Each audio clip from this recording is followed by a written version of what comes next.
अस्सलामुअलैकुम गपशप corner with एमन खान में मैं हूं आपकी होस्ट एमन खान और जो आज हमारे साथ राइटर मौजूद हैं उनके बारे में मैं ये कहना चाहूँगी कि बहुत मुख्तसर वक्त में उन्होंने बहुत खूबसूरत काम किया है और अपनी पहचान बनाई है जिसमें जो सोचा ना था राह वफ़ा और यारियाँ शामिल है। राह वफ़ा और यारियाँ दोनों ही उनके किताबी शक्ल में नॉवल मौजूद हैं और जो सोचा ना था वो आपको पीडीएफ में मिल जाएगा। तो जी हाँ, मैं किसी और की बात नहीं कर रही बल्कि मैं बात कर रही हूँ हमारी सबसे प्यारी राइटर गनाया सजाद की। तो आइए सब मिलकर गनाया को वेलकम करते हैं। जी अस्सलाम वालेकुम गनाया, कैसी हैं आप? बिस्मिल्लाहिर्रहमानिर्रहीम। वालेकुम अस्सलाम। मैं बिल्कुल ठीक-ठाक। आप कैसी हैं ईमन? शुक्र अल्लाह का, अल्हम्दुलिल्लाह बिल्कुल ठीक-ठाक। और आप बताइए घर में सब कैसे हैं? अल्लाह का शुक्र है, सब ठीक हैं। आप कैसी हैं?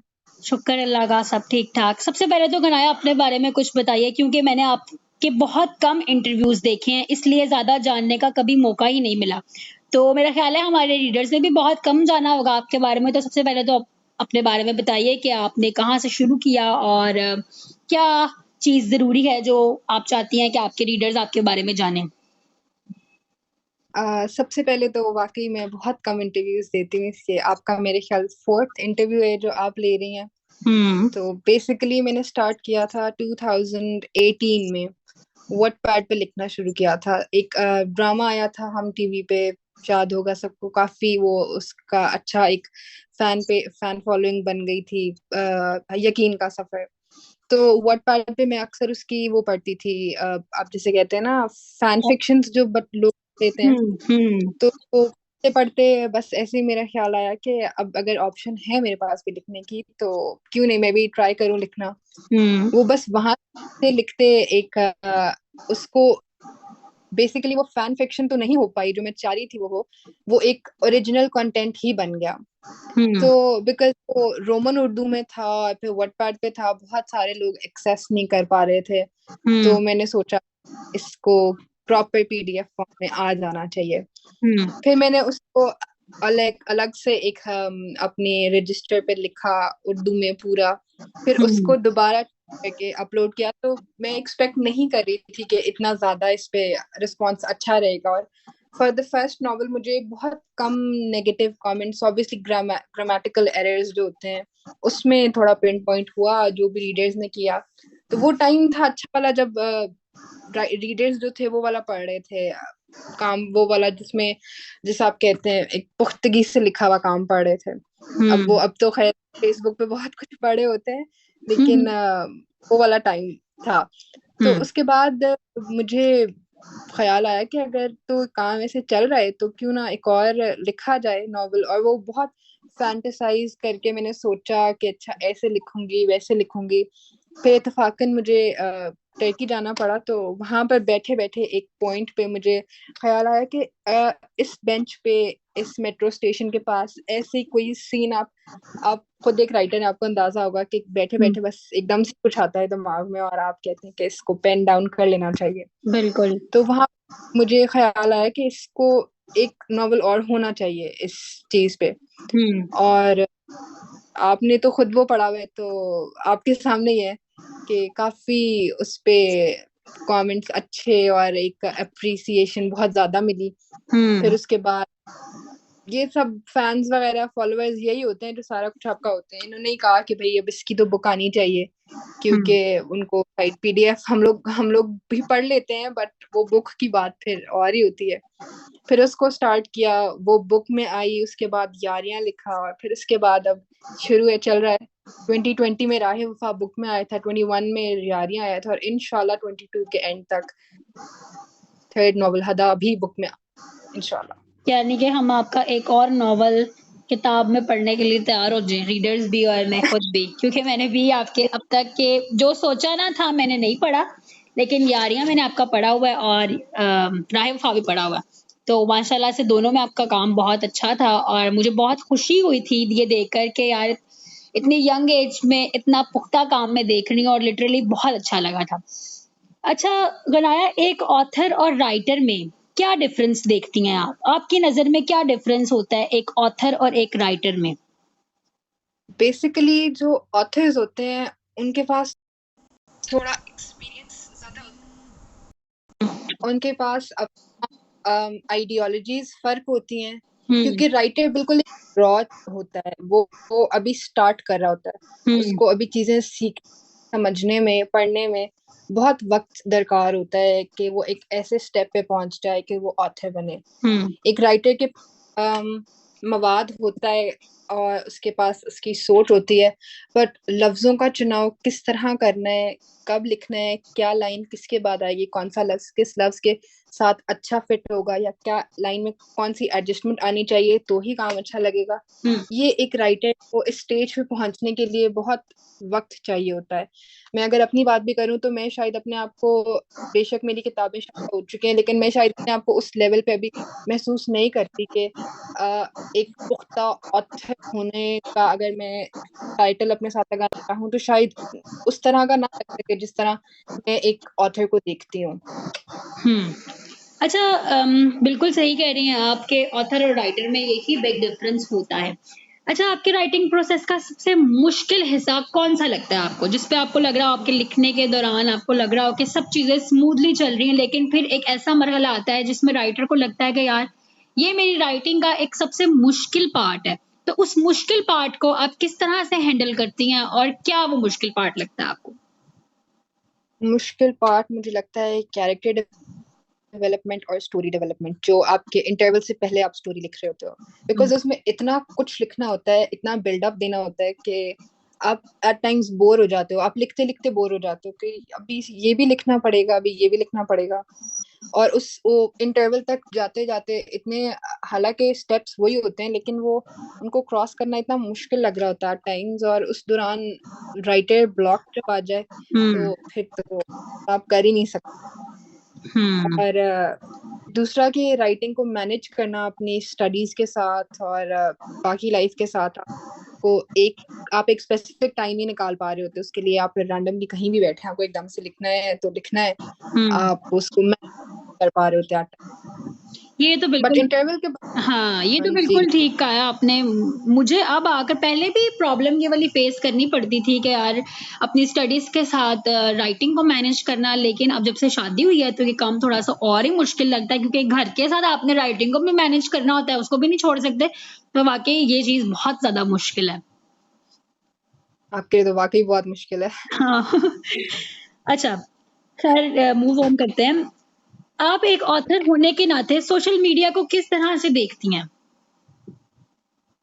सोशल मीडिया एक ऐसा प्लेटफॉर्म बनता जा रहा है जो इनिशियली नहीं था, एक बदतमीजी और बदतहजीबी प्रमोट करने वाला प्लेटफॉर्म बनता जा रहा है। हुँ, इंटॉलरेंस और बहुत सी ऐसी नाजेबा चीजें जो शायद हम एक माशरे में, जब जो हमारे बुजुर्ग थे, बड़े थे, वो जिन चीजों को एक पर्दे में रखना चाह रहे होते थे, या उन चीजों को एक लेवल पे रखते थे कि ये ज्यादा एक्सपोज कोई चीज हो रही है या कोई चीज नहीं होनी चाहिए, हुँ, रखना तरह सोशल मीडिया ने हर पर्दा खत्म कर दिया आहिस्ता आहिस्ता, और हमारी यूथ के वो जो उंगली कीबोर्ड पे चल रही है वही नेगेटिविटी फैला रहे हैं, हुँ। गलत जबान इस्तेमाल कर रहे हैं, गलत बातें कर रहे हैं। तो हम उस चीज को शायद, अगर हम एक अच्छे बाशऊर इंसान होने की क्या उससे कहते हैं एग्जाम्पल बनाएं, तो हम इस चीज को एक अच्छी तरह भी यूज कर सकते हैं। बट ऑनेस्टली हमारे यहाँ पे कोई भी चीज हो, वो बहुत मुश्किल से उसको आप एक पॉजिटिव साइड में लेके जा सकते हैं। हुँ, नेगेटिविटी बहुत ज्यादा सोशल मीडिया ने फैला दी है। सही कह रही हैं, नेगेटिविटी तो वाक़ई सोशल मीडिया ने फैला दी और तकरीबन जब से मैं इंटरव्यूज़ कर रही हूँ ना, हर इंटरव्यू के अंदर ये चीज़ लाज़मी डिस्कस हुई है, ये मैसेज लाज़मी गया है कि प्लीज़ इतना नेगेटिव मत लिखें कि नई जनरेशन जो है, जो अभी एडल्टी की तरफ गई भी नहीं है, वो मुतासिर हो। खैर मूव ऑन बिल्कुल, करते हैं। कौन-सा नॉवल लिखते हुए आपको सबसे ज़्यादा मज़ा आया? सबसे ज्यादा मजा राह वफा, राय वफ़ा लिखते वो हुए? हुँ, उसको बहुत, मैंने खुद उसको लिखते हुए बहुत एंजॉय किया, इवन इंटरवल से पहले तक लिखते हुए भी उसको बहुत एंजॉय किया था। हुँ, बेसिक क्योंकि उसमें शायद कैरेक्टर्स काफी अच्छे कॉमिक किस्म के भी थे और कुछ स्ट्रॉन्ग भी थे। हमने फीमेल लीड को बहुत ज्यादा वो रोता धोता हुआ नहीं दिखाया था, तो वो एक अच्छा ह्यूमर सा और सारी चीजों का बैलेंस हो रहा था ऐसा उसमें, होता है और कि जो मेरी नजर। जब हम किसी स्ट्रॉन्ग कैरेक्टर को जनरेट करते हैं ना, तो उसकी जो स्ट्रॉन्गिटी होती है ना, वो हमें अपने अंदर फील हो रही होती है। तो ये बिल्कुल ऐसा। हाँ, तो ये एक बहुत अच्छी बात होती है राइटर के लिए। गनाया सजाद को किस चीज ने गनाया सजाद बनाया था? ये तो बहुत मुश्किल सा सवाल है। फिर भी आ, एक चीज नहीं होगी, उसमें बहुत सारी चीजें होंगी कि क्योंकि इंसान अपनी लाइफ के हर फेज में ही सीख रहा होता है। हर हर फेज हर टाइम में अपने आप को एक अलग तरह एवेलुएट करता है, अपने आप को एक अलग तरह पहचानने की कोशिश करता है। तो गनाया सजाद अभी पूरी तरह गनाया सजाद बनी नहीं है, आहिस्ता आहिस्ता और सीखेंगी तो इंशाल्लाह हो सकता है कि उस मुकाम पे पहुंच जाए जो मुझे लगे कि हाँ ये कंप्लीट मैं हूँ। उम्मीद है इंशाल्लाह अल्लाह ताला आपको जल्दी इस मुकाम से रोशनास कराए कि आप अपने आप को पहचान सकें खड़ी होके। अच्छा गनाया, आपका स्केड्यूल क्या रहता है लिखते हुए? मतलब रूटीन आपकी क्या होती है? रूटीन वर्क में आप स्टडीज भी करती हैं, लिखती भी हैं, तो किस तरह से क्या रूटीन बनाई हुई है कोई के जिसमें आप दोनों काम मैनेज कर लेती हैं?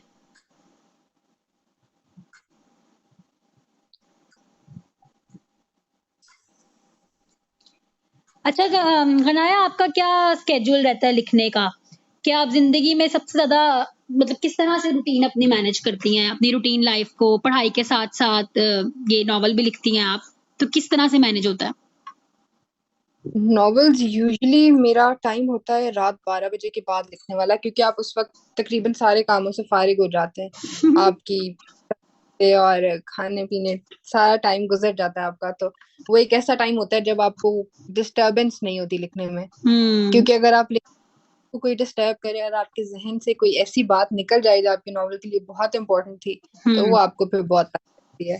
तो यूजुअली मैं कहते हैं ना, आपके लिए तो 12 बजे वाला टाइम बहुत अच्छा लिखने के लिए। वैसे अगर नॉर्मली देखा जाए तो वाकई टाइम बहुत अच्छा लिखने के लिए, लेकिन अगर मैं अपने लिहाज से देखूं तो मेरे लिए बिल्कुल अच्छा नहीं है टाइम लिखने वाला। उस टाइम मेरे 100 काम होते। ये बात तो है, आपके लिए तो वाकई टफ। मेरे लिए टफ है। अच्छा, जिंदगी में सबसे ज्यादा तकलीफ दे मरहला कौन सा था आपके लिए? क्या आप शेयर करना चाहेंगे? अगर आप इफ यू आर कंफर्टेबल, तो लाइफ में सबसे ज्यादा तकलीफ दे मरहला अब तक की जिंदगी में कौन सा रहा है? सबसे ज्यादा तकलीफ दे मरहला मैं कहूंगी कि जब मेरी दादी का इंतकाल हुआ तकरीबन 1 साल पहले, तो मैं ज्यादा अटैच थी, बहुत ज्यादा मैं उनके साथ वक्त गुजारा हुआ है और बहुत ज्यादा प्यार था उनके साथ। तो वो ऐसा टाइम था जिसको एक्सेप्ट करने में भी मुझे लगता है अभी मुझे मजीद 1 साल लगेगा। तो वो एक ऐसा था, आप एक बंदे के साथ सारा दिन गुजारते हैं, सारी रात गुजारते हैं, सोते जागते उठते बैठते उन्हीं के साथ होते हैं, और एकदम से वो आपकी लाइफ का सर्कल उनके साथ चल रहा है। तो अब वो एकदम से नहीं होते तो बहुत प्रॉब्लम्स आ जाती हैं आपके लिए भी। आप मेंटली उसको एक्सेप्ट करना ही चीज को बड़ा मुश्किल काम है। सही बात है, ये तो वाकई बहुत मुश्किल काम है। अगर आप अपने किसी प्यारे को खोते हो ना, उसके बगैर जिंदगी गुजारना बहुत मुश्किल है। मेरे दादाबू की जनवरी में डेथ हुई थी और अब तक वो मेरी लाइफ का इतना मुश्किल फेज था कि मैं अब तक उससे नहीं निकली। अल्लाह ताला सबको महफूज रखे और इस तरह की इम्तिहान में किसी को ना डाले। अच्छा गनाया, क्या कभी ऐसा हुआ है कि आप अपनी किसी किताब की रिसर्च के लिए आपने बकायदा ट्रेवल किया हो? जैसे आप पहले बता चुकी है कि आप टर्की गई और आपने उधर राह वफा लिखा, लेकिन बकायदा आपने इरादा किया हो कि अब मैं ये लिखने लगी हूँ तो मैं इस जगह जाऊंगी और बैठूंगी और ऑब्जर्व करूंगी और फिर मैं लिखूंगी? वैसे तो इत्तेफाकन मेरे साथ बहुत दफा ऐसा हो चुका है कि मैंने इरादा किया हो लिखने का और इत्तेफाकन ही प्लान बन गया हो उस जगह जाने का। जैसे अब हदा नॉवल जब मैं लिखना शुरू किया था, तब क्योंकि इसकी सेटिंग लंदन में है, और अभी रिसेंटली 2-4 महीने पहले इत्तेफाक हुआ वहां जाने का। तो वहां पर जिस जिस जगह में मुझे लग रहा था कि मैं ये सीन लिखूंगी, गली के साथ यहाँ कौन सी रोड के साथ क्या लिखूंगी, कौन सी स्ट्रीट में कहाँ जा रहा है, या कौन सी लाइट चल रही होगी रात के किस वक्त, तो उस हिसाब से इत्तेफाकन हुआ है। लेकिन मेरा नहीं ख्याल है कि मैंने सोचा हो कि मैंने ये लिखना है और इसीलिए मुझे जाना है। तो वो मेरा नहीं ख्याल है कि कभी ऐसा हुआ होगा, बट इत्तेफाक हो जाता है मेरे साथ ऐसा। यानी कि आप खुद ही जो है वो चली जाती हैं जब आपने कोई इरादा कर लेती हैं लिखने का कुछ? जी। अच्छा। अच्छा गनाया, जिंदगी के बारे में आपने क्या सोचा है? क्या गोल्स हैं आपके? शादी, पढ़ाई के बाद क्या करना है लाइफ में? जिंदगी एक गोल तो नहीं है, बहुत सारे हैं जो साथ साथ अचीव होते जाएंगे इंशाल्लाह। हम्म। मेरा अभी तो ज्यादा इरादा इस बात पे है कि पढ़ाई अच्छी तरह से अच्छे जीपीए के साथ खत्म करके हम्म। मेरा इरादा है ड्रामा सीरीज की तरफ थोड़ा बहुत जाऊंगी। क्या अभी भी मैं कोशिश कर रही हूँ। लिखेंगी ड्रामे के लिए या फिर एक्टिंग के लिए? एक्टिंग में जाना है क्या सोचा? नहीं नहीं, ड्रामास लिखूंगी मैं, अभी भी लिख रही हूँ, अभी भी मैं इन कांटेक्ट हूँ काफी टीवी चैनल्स के साथ, लेकिन अभी कोई ऐसा मौका बन नहीं रहा कि मेरी स्टोरी जो है फ्लॉलेस हो और एक्सेप्ट हो प्रोडक्शन हाउसेज में। बट और फिर मैं भी थोड़ा लेजी हो गई, तो 2-3 स्टोरीज के बाद मैंने अभी तक कुछ दिया नहीं उन्हें। हम्म। लेकिन मेरा ये है कि मैं नेशनली और internationally drama serials, web series और फिल्म्स लिखूं। ये अच्छी बात है वैसे, और ये चांस भी अगर मिल जाए तो बहुत अच्छा रहता है। हमें तो खैर अभी तक कोई चांस नहीं मिला, वरना हम काम कर लेते कोई अच्छा सा इस बारे में। अच्छा, क्या कोई ऐसा वाकया या अल्फाज किसी की जानिब से कहे गए हैं जिन्होंने आपको नई कुव्वत बख्शी हो? क्या कभी ऐसा हुआ है? बिल्कुल हुआ है, लेकिन वो अल्फाज तो इतने खास अच्छे नहीं थे। हम्म। वो ये यूजुअली होता ये है कि जब हम कुछ अचीव कर रहे होते हैं तो बहुत सारे ऐसे लोग होते हैं जो आपको शायद उस चीज में देखना नहीं चाह रहे होते, या आपकी उस अचीवमेंट को एक्सेप्ट नहीं करना चाह रहे होते। तो हम्म। जब मेरे नॉवेल्स आए थे तो यूजुअली तो किसी ने मुझसे कहा था कि आजकल कोई जमाना नहीं है कि लोग किताबें पढ़ें। हम्म। आजकल नहीं पढ़ते हैं लोग, तो देखते हैं स्क्रीन पे। ये तो तुम अपना वक्त जाया कर रही हो। हम्म। और कोई नहीं देखता कि आप तुमने नॉवेल्स लिखे हैं, लोग देखते हैं कि इसके पास डिग्री कौन सी है या ये क्या कर रही है। ये नहीं देखते कि ये किताबें कितनी लिख चुकी है। अब ऑब्वियसली इनिशियली आप ये लफ्ज सुने, आप ये बात सुने, तो आपको बहुत दुख अफसोस होता है कि यार ये क्या बात हुई। अब ये काम भी थोड़ा ही आसान है, आप तो खुद एक राइटर हैं, हम्म। आपको पता होगा कि ये काम आसान नहीं होते। यार लगता तो है, देखो मेरी बात सुनो, लगता है ऐसे है कि हम नहीं पढ़ते लोग किताबें, या ये लोग कहते भी हैं, लेकिन जब हम खुद इस दुनिया में आए हैं ना और हमने लिखना शुरू किया है, आया कि वो पीडीएफ्स में है, आया कि वो वेबसाइट पे है या किताबी शक्ल में है, मैं हैरान होती हूँ कि लोग पढ़ते हैं, लोग देखते हैं यार, खरीदते हैं। इतने बड़े बड़े बिल्कुल राइटर्स खरीदते हैं, उनकी किताबें बिक रही हैं। ये नहीं है कि किसी ने किताब छपवाई तो मेरा इतनी पड़ी रह गई है। बिल्कुल, मैं हालांकि एक नई राइटर थी और मेरा नॉवल राहे वफा 8.5 मंथ्स के अंदर फुली सेल हो गया था, हम्म। आउट ऑफ स्टॉक अच्छा, वैसे मेरे पब्लिशर। और कितनी कॉपीज बनवाई थी कनाया राहे वफा की? 300। 300। हाँ, और 300 जी कॉपीज का सेल हो जाना कोई इतनी भी मामूली बात नहीं है जितना लोग समझते हैं इस चीज को। बिल्कुल। और मेरा मानना ये है, या आप कह लो कि मेरा एक फलसफा ये है कि कोई भी सदी किताबों की आखिरी सदी नहीं हो सकती। बिल्कुल। क्योंकि अगर हम बहुत क्लोजली देखें ना, हम्म। तो जितने भी मजहब हैं दुनिया में या जितने भी दीन हैं, सब चलते किताब से ही हैं। हम्म। आपकी तौरात और इंजील और हमारी कुरान मजीद, तो हम लोग तो चलते किताब के ऊपर हैं। वो हमारा कंप्लीट कोड ऑफ कंडक्ट है, हमें जिंदगी गुजारने का तरीका ही वहां से मिलता है। हम्म। तो हम ये कहें कि अब कोई पढ़ता नहीं है या पढ़ना चाहता नहीं है या जो भी, तो ये सरासर गलत होगा। बिल्कुल सही कह रही हो, बहुत गलत बात है। और लोगों को ये चीज, मैं इस इंटरव्यू को जो कोई भी सुन रहा है उन सबके लिए ये है कि इस चीज को आप प्रमोट मत करें, और इस चीज को लेके राइटर्स को डिस्करेज मत करें कि किताबें तो कोई खरीदता नहीं है या पीडीएफ्स कोई पढ़ता नहीं है। सब लोग पढ़ते हैं, जिन लोगों को इंटरेस्ट होता है वो खरीदते भी हैं, वो पढ़ते भी हैं। बिल्कुल, अच्छा ये इंटरेस्ट की बात है। हाँ। और आप एक टारगेटेड ऑडियंस होती है, आपको पता होती है कि ये लोग पढ़ने वाले हैं, ये नहीं पढ़ने वाले। हम्म। अच्छा कनाया, कभी आपने बिल्कुल वही खूबियां अपने नॉवेल्स में लिखी हैं जो आपको हकीकत में अपने साथी में चाहिए? नॉट एग्जैक्टली, बट हाँ, मिल जाए तो कोई बुरी बात नहीं है। नहीं भाई, अह, इंसान की सोचते ख्वाहिश तो होती है ना। ऐसा, मतलब मैंने कभी सोचा नहीं कि ऐसा होना चाहिए या वैसा होना चाहिए। हम्म। लेकिन हाँ, एक बात है कि लॉयल्टी और ऑनेस्टी बड़ी जरूरी है एक इंसान में। हम्म। अह, लेकिन मैंने ऐसे नहीं सोचा कि ऐसा दिखे या वैसा हो, अच्छा, मतलब पता है हाँ वैसे ठीक है। बींगा राइटर में एक बात कर रही हूँ कि हम लोग, मैं अपनी बात भी कर रही हूँ बीच में ही, राइटर वही कुछ लिखता है जो उसके दिलो दिमाग में कहीं ना कहीं छुपा होता है, कहीं ना कहीं जो वो चाह रहा होता है। बेशक। अगर वो हीरो जनरेट कर रहा है अपने नॉवल का, तो वो हीरो के अंदर हत्तल इम्कान कोशिश करता है कि वो खूबियां डाले जो खूबियां उसे अपने हीरो में चाहिए होती है। ये बात बिल्कुल एग्जैक्टली है, ऐसा होता है। वो हमें पता नहीं होता है कि हम उसको झुठला दे तो अलग बात होती है। बजाहिर हम नहीं कहते नहीं नहीं भाई हम तो न्यूट्रल होके लिखते हैं, लेकिन असल में कहीं ना कहीं कुछ ना कुछ हम ऐसा डाल देते हैं लाजमी जो हम खुद चाह रहे होते हैं। है कि वो तो नहीं, एक है वो कि नहीं ये बात? हो वो जैसे हम लोग अक्सर नॉवेल्स में लिख देते हैं ना कि बगैर कहीं समझ जाए कि भाई क्या हो रहा है, या पूछे बगैर पता हो। ऑब्वियसली अनरियलिस्टिक बातें, लेकिन ये होता है कि हम लोग ये सोच सोच जरूर लेते हैं कि ऐसा हो तो क्या ही बात हो। हाँ वही ना, देखो। ये सेटअप के साथ हम चल रहे होते हैं। बिल्कुल।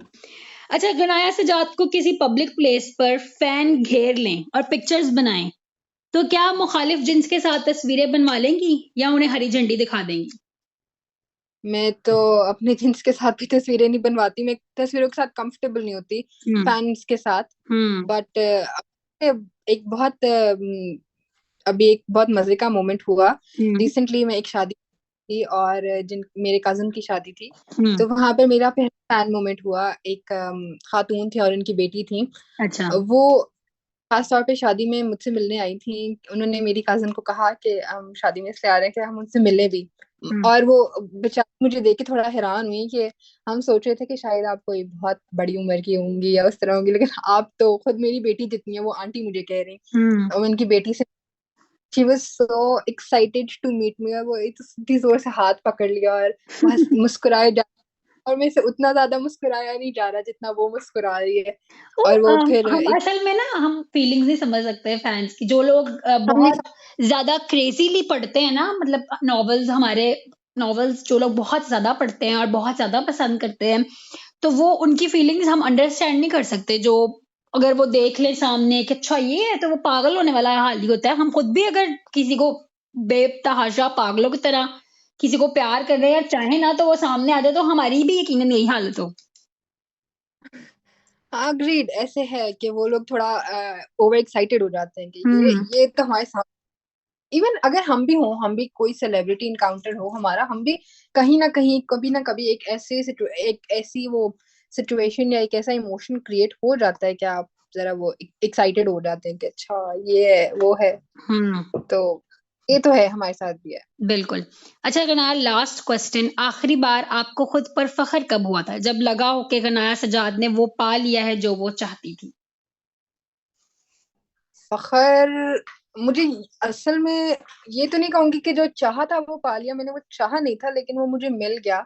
हम्म। अभी रिसेंटली मुझे पैशन फाइंडर्स फाउंडेशन की तरफ से बेस्ट बुक अवार्ड मिला था। माशाल्लाह। तो सोचा भी नहीं था, और कभी इस बारे में ख्याल में भी नहीं आया कि इतनी जल्दी एक चीज रिकॉग्नाइज हो जाएगी कि उसे अवार्ड मिल जाए। हम्म। तो उस टाइम पे तकरीबन 15-20 किताबों में से मेरी किताब का सिलेक्ट होना और फिर अवार्ड मिलना, एक वो बहुत अ, मेरे लिए एक एजाज की बात थी। और उसमें वाजिद इब्रार जैसे राइटर्स हों, तो फिर आप सोच ही सकते हैं कि आप सोच रहे होंगे कि अच्छा ठीक है कि बिल्कुल आपको भी माशाल्लाह। ये तो पता ही नहीं इसका था, ये वाली बात हमें नहीं पता थी भाई। बहुत बहुत मुबारक हो आपको इतनी बड़ी अचीवमेंट के लिए। अल्लाह ताला आपको मजीद इस तरह ही कामयाब करे, बहुत ज्यादा।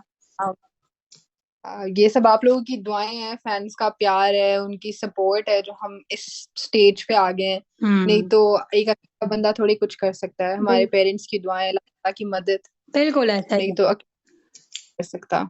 अच्छा गनाया, कैसा लगा आपको मेरे साथ इंटरव्यू करके? क्वेश्चंस कैसे थे? मैं और तो खुद आपकी हूँ, और आपके साथ ऐसे बात करके मुझे तो हमेशा ही अच्छा लगता है। नहीं नहीं, इस पे मैं आपके हर इंतजार कर रही हूँ कि किस दिन आएगा, कब मैं पढ़ूंगी, कब कंप्लीट होगा। तो मैं तो खुद आपकी फैन हूँ, और आपके साथ बात करके तो हमेशा ही अच्छा लगता है। बहुत शुक्रिया, ये आपकी मोहब्बत है। मुझे अभी भी याद है जब आपने मुझे पहली बार लाइव में शायद कहा था, जुनून से इश्किरा पढ़ने के बाद, तब पहली बार मैं वो तो आपसे मेरा वाकिफ तो हुई। बहुत मेरे हाथ में होगा अब। इंशाल्लाह इंशाल्लाह।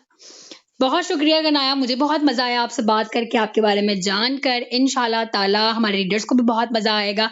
तो मैं आपसे इजाजत चाहूंगी और अपने सारे रीडर्स से इजाजत चाहूंगी। अगले इंटरव्यू तक के लिए मुझे दीजिए इजाजत। अल्लाह हाफिज।